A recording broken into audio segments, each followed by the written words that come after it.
Charlie Gasparino, welcome back to Face. Thanks for having me. My voice is a little, phenolic here, but Yeah, we'll just get straight to the point then. I'll be all right. It'll get better as we talk. Okay, Charlie. Pretty good number we just had for the NFP. What do you think? So the story in the lead story in the Journal right now is not the pretty good number. What is it? It's COVID variant threatens recovery. Okay. I think the media, in my view, is downplaying the inflation threat in a major way. I mean, I talk to CEOs all the time. Can you see me, by the way? No. You have to hit the video. All right, there we go. Okay, Charlie. Good to see you, buddy. Good to see you guys. Were you at a baseball? How'd you lose your voice? Well, just so you know, I got a rapid COVID test and it came back negative. So I was in Saratoga last weekend. I came back and there's a lot of colds going around. Let's face it. I mean, this is like cold season on top of Delta variant. Okay. So I was literally running 6 miles and I got the call and I said, if I got Delta and I'm running 6 miles and I felt pretty good, then, the virus is like taking steroids. And it turned out it wasn't Delta. But there are okay. So you want to start there? I don't know what to believe about breakthrough cases, Charlie. I mean, I don't know if it was propaganda or what, but I saw this video coming out of Israel that was saying that the majority of their patients in the hospital are fully vaccinated people that are coming down. I don't know. Listen, I can just tell you what I know here in the U.S., and I know from a really good source. My brother, he runs the ICU at Brooklyn Hospital, which is a community hospital. It is the most vulnerable population. It's heavily minority and working class, and all the problems that go along with that. Yeah, everybody in his ICU is unvaccinated. He hasn't seen a vaccinated person, and that's got to the level I need to be hospitalized. So I am telling you, that's and look at the thing. I mean, listen, I'm sure there's anecdotal evidence all over the place, but when you looked at the precipitating event for the mask mandate by the CDC was some issue in Providencetown. It was a huge party. Yeah. Nobody was. Look at the numbers. They were all vaccinated, and nobody was hospitalized. Barely anybody got sick. They tested positive. So, Lindsey Graham had the flu because he was vaccinated. He said it was mild. He said it was maybe a little more than what I have now. I feel perfectly fine. I just have nasal drip and it hurt my voice. But I'm just saying that I think the vaccines. Listen. As a reporter, so why so much fear? The fear being pumped up to just get people to finally capitulate to take the vaccine, Charlie? Here's the problem. I think this has become incredibly political. Yeah, and the president and the Democrats are so political about certain things that they actually give credence to the people that are anti-vaxxers and give them a voice. For example, the mask mandate, the exaggerating the threat of Delta transmission when you're vaccinated, basing the mask mandate on that Providencetown thing, which was, in reality, a non-event because no one really got sick. They tested positive for the virus, but they didn't get sick.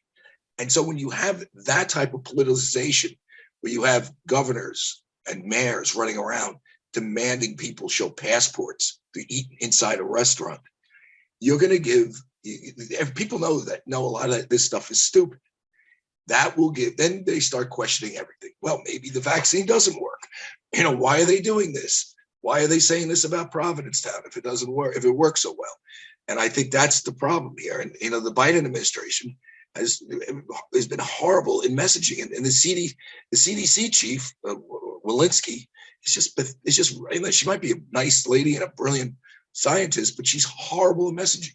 And I think the same with Fauci. I don't think he's a very good messenger right now on this stuff. They should turn it over to guys like Scott Gottlieb and Marty McCary and Monica Gandhi, and they look at this realistically. And I think that's a problem, and it's going to be a problem for the economy.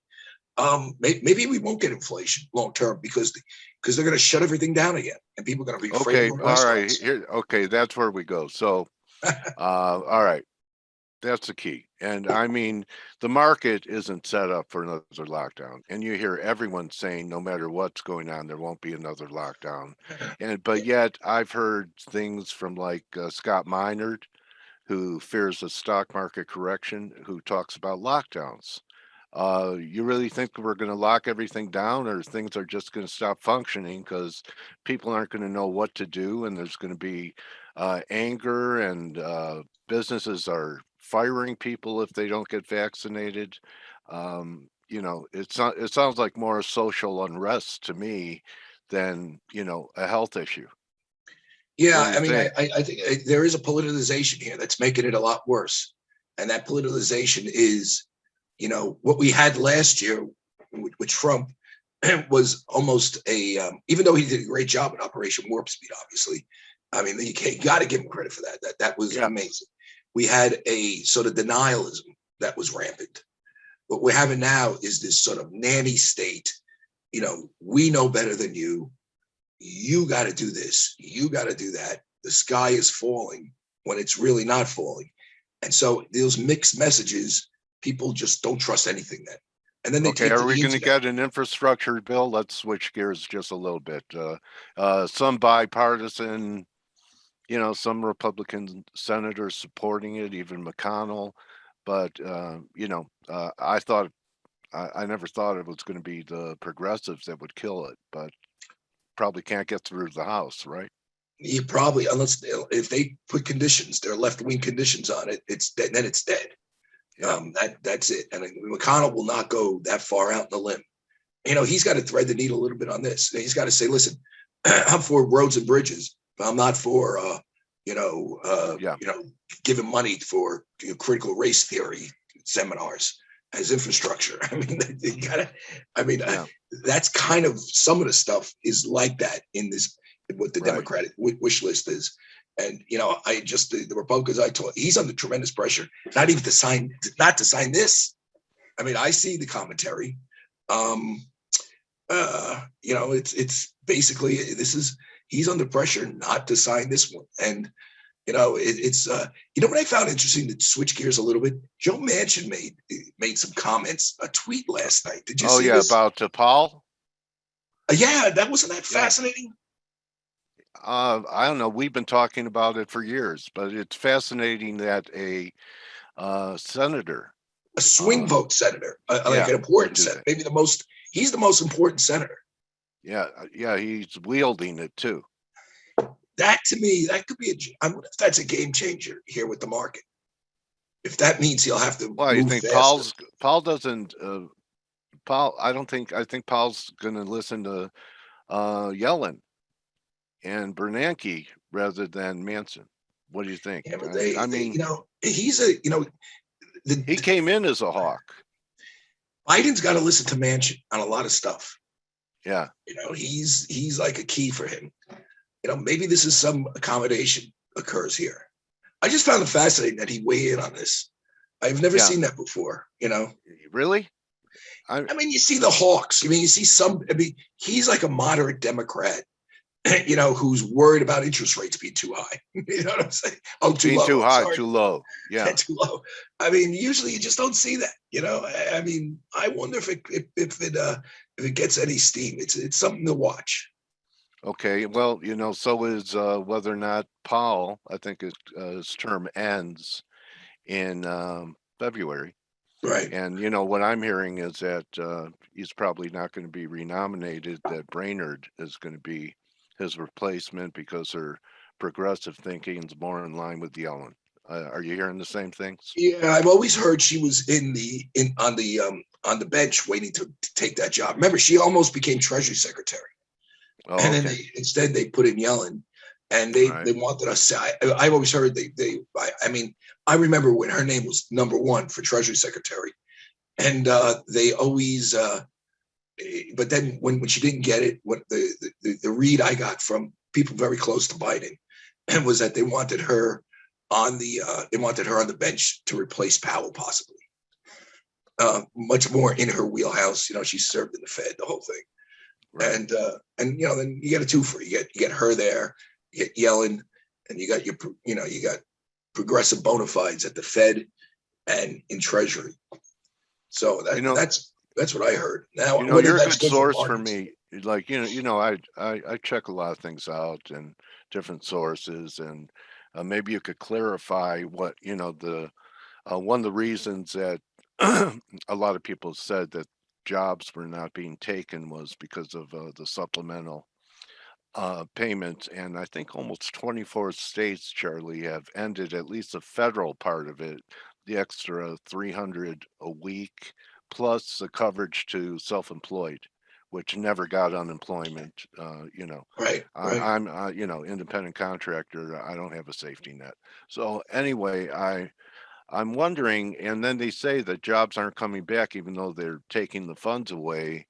Are people just dropping out of the workforce? But today's number said participation rate went up 1%. So what do you think is going to happen when everyone comes off the dole? Well, there's jobs out there. It depends. I mean, do they come off the dole when everybody when the Fed starts raising interest rates? That wouldn't be good, right?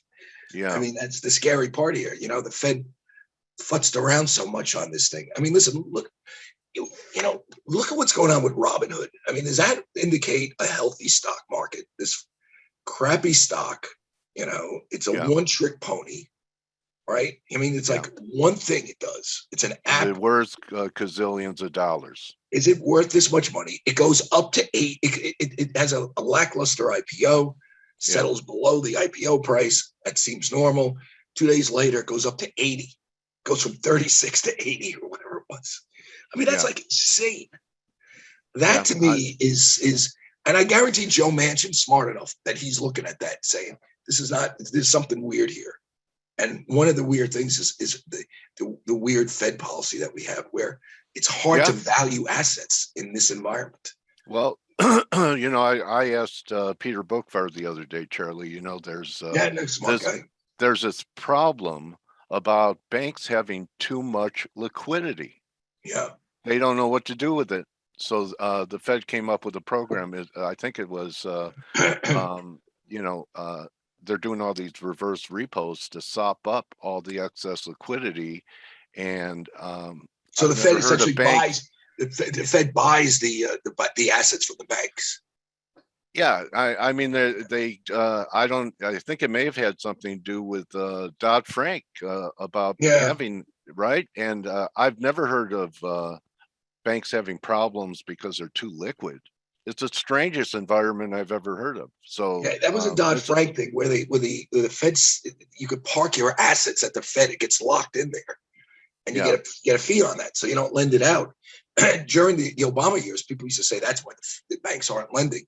Because it's much more advantageous just to give to the Fed or whatever, park in the Fed and make riskless money. Listen, who knows? I'm not an expert at this stuff. I can just tell you that when you keep rates low like this, it's going to create some weird stuff in markets. And well, would you buy a Greek bond or Italian bond that you pay the interest, or you pay the interest? A negative rates, all these assets rates. That are I know, it's crazy. Yeah. Well, why buy? That's why people buy stuff like AMC. I mean, if you think about it. And it was going on before with the meme stocks, NFTs. I still don't know what an NFT is. Are you going to buy any? I don't even know. Every time I hear it, I got to look it up and remind myself what it is. I mean, what is this? So you're right. Savers have been killed for a decade, and Econ 101 has just been buy the market and hold forever. And you're kind of sensing that things are a little bit out of control with some of this stuff. You've never seen this in your career, have you? Even going back to .com? I can go back further than that. I'm old, dude. Yeah, I know, I've never man. seen anything like the only thing I've seen kind of like this was in the bond market in the early 1990s, which I covered, and which ultimately led to the Orange County bankruptcy, because the guy was, this crazy treasurer in Orange County, was gambling with derivatives. I mean, this guy couldn't find his asshole with both hands, and he was playing in, sort of interest rate swaps and shit like that. Yeah, And and he blew up the counties. This is a huge I county. remember. Yeah, Orange County is a huge county, and he yeah, blew it up because the Fed, for like after the S&L crisis, basically kept rates at not this low but low. right. Was repairing the banking system following the '87 crash. There was cheap money, and in the early 1990s in the bond market, and I covered municipal bonds back then, and I covered all sorts of bonds, but I started focusing on municipals, particularly not just the balance sheet side, but the scams and everything, and the politics side of it. And I remember people were engaging in all sorts of derivatives. It was one thing for New York City, which had incredibly smart people working in city government in the budget office who, came from Wall Street essentially and worked there and understood all these derivative products. But all these guys were playing in this stuff. There was some guy from some financial advisor would tell a school district in the middle of Pennsylvania to do one of these crazy derivative things. You would have And thought, I mean, Bill Gross was in Newport Beach. He could have, maybe was giving the guy advice, it the wasn't him. PIMCO guy. I know who it was. It was a guy named John Gardner Black, who you never heard of. But Yeah, I covered this thing years later. These municipalities were starting to blow up. And the biggest one was Orange County. And that's yeah, but that was a bubble that was popped by Greenspan. He started raising rates, because he knew there was a huge bubble in the bond market, and shit started to hit the fan. Orange County was one of that. So part of that shit that hit the fan, and it was pretty nasty. That's the only thing there's my analogy. It's then. okay. Even that's not as crazy as this shit. What would be do you have an analogy to the meeting you went to with all the high-tech firms? What was the name of that conference that they had, Charlie? Where Oh, you mean Allen and Company? yes, yes, yes. And that none of the billionaires were in good moods. They hadn't taken their space flights yet, and you were having a hard time even being able to ask them a question. Have you ever experienced anything like that before? They do it every year. This is not just tech. Yeah. This is media and tech. It's a Okay. huge. Now, I get the security. There's more billions Yeah. per square foot there than any place in the world. Bezos was there. Yeah. Bill Gates was there. You kind of see them. They're not far from you, and people that it is CEOs are there. The head of Comcast is there. Sherry Redstone is there. I believe she's a billionaire. She runs Viacom CBS. So I get the need for security, but this was locked down in another way.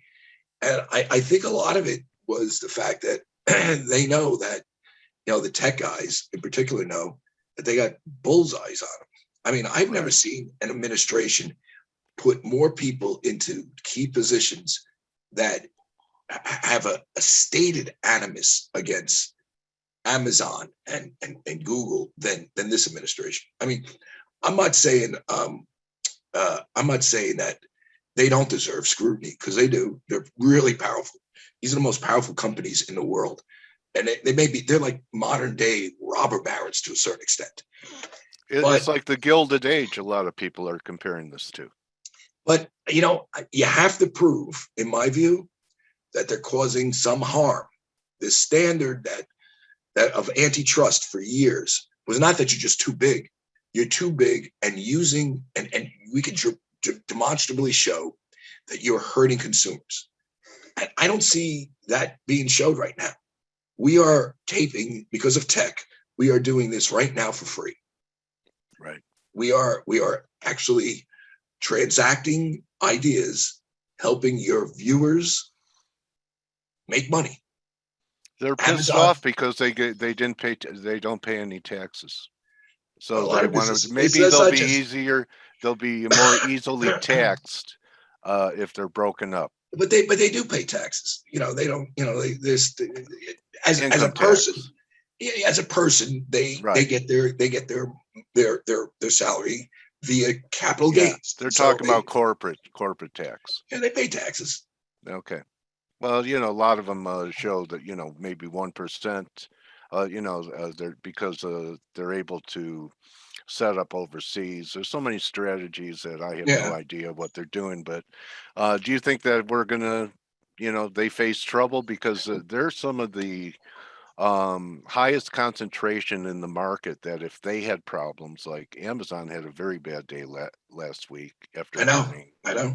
And I'm looking at a lot of the FANG stocks, and not many of them are making new highs with the Nasdaq, and that's where most people's money is. And I think Amazon's got to finally do a split or whatever.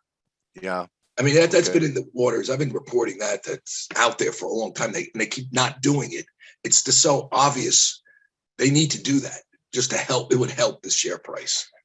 okay, Because it's apparently I'm not an options expert, but I know you can buy what do you call it, fractional shares. oh And yeah, so people say, well, why do you need to split it if you can buy fractional shares? But can you do options with fractional shares? I'm not that good I at have it. no idea. I really don't know.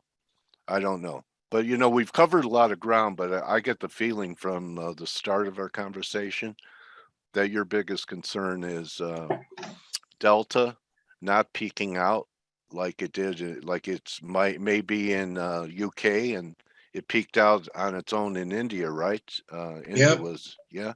That even if but it's peaking out, it's not they may my we're going to shut down. We're going to shut down. You think my Biden's going to shut it down? yeah, my concern is the public policy response is going to be over the top. I mean, let's be real clear about India. People were dying in the streets. Right, Okay, but that's not happening here. right. And by the way, quite frankly, if you don't want to get vaccinated, my view is okay, roll the dice, Yeah, die. It's not yeah, my fault. At some point we can only say you can only do so much. That's a kind of it's there's something called the Constitution. On the other hand, you have no First Amendment right or constitutional right to a job. Jeff Zucker firing those people for not getting vaccinated. I mean, he's within his rights to do so. yeah. And I would like to Well, know. I mean, look, I remember, guys from my generation would have a little scar on their shoulder Yeah, I do. from all I the do too. vaccines they received as a kid.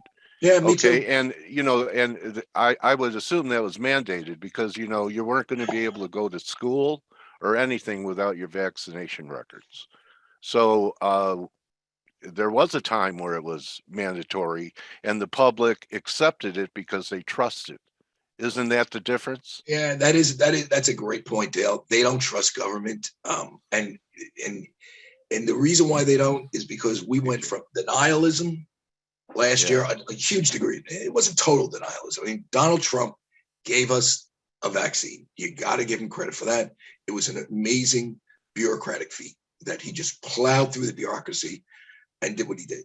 And he yeah. did it against people like Fauci that were running around saying, oh, well, 5-10 years. So let's just stay inside for the next decade. He did it. And, but the messaging was very Thank God he denialism. did something. Yeah. And Okay. now we got these people, we have these people that are just insane. They're telling you to wear 10 masks. They're saying, let's lock inside. Let's do this. I mean, they're crazy. And they're overplaying the impact of Delta. I mean, again, go back and look at the real thing, what really happened in Provincetown. That was a key event. That event spurred the mask mandate. Right. It was not the catastrophic situation that was described by the CDC chief. It was actually quite benign if you go back, and it showed that the vaccines work generally. Most people tested positive. A lot of people tested positive, zero symptoms or very mild symptoms. And by the way, now they got antibodies to Delta. I mean, and that was people packed in close quarters. I mean, that was that was like a party basically. So I'm just saying that, if you're going to go to the extremes, cause people not to listen to people in the middle. And if I were anybody here, if you really want to understand Delta, follow Marty Macari on Twitter, follow Scott Gottlieb on Twitter, follow Monica Gandhi on Twitter. People will criticize me by saying, oh, Scott Gottlieb, he's on the board of Pfizer. Yeah, he was, but he also worked for Trump. And he's a doctor, and you can see he's level-headed. He doesn't underplay, doesn't overplay. And just, those are the people I listen to. And I feel it was better doing it. Listen, when I got this cold, first thing I did was I said, it's just a cold. I know it. I looked it up, My wife said, you better get checked. And I did. I went and got checked. Okay. We could survive this, and if I had a breakthrough, I was working out, I was throwing around weights with a breakthrough. It was okay. You know what I'm saying? Yeah. I would lock down. We just got to get through it. We got to ignore the lunatics on both sides. All right. Well, TGIF, Charlie, if I had a mug, I'd clink glasses with you, and all we could do is hope is the oxygen that keeps us going, right? So I think so. It doesn't work well in the markets, but we all need to have hope. And it's a pleasure talking to you. I hope you feel better, buddy. I'm gonna go running right now. All right, if you notice, my voice is coming back at the end of the broadcast instead of the beginning. All right, Charlie Gasparino, the animal, nothing stops him, and it's always fun hanging out with you for 30 minutes, buddy. Anytime, Dale. Anytime. We'll talk soon. All right. Charlie Gasparino. Follow him at C Gasparino on Twitter. Watch him on Fox Business, and read his great articles at the New York Post. Adios, everyone.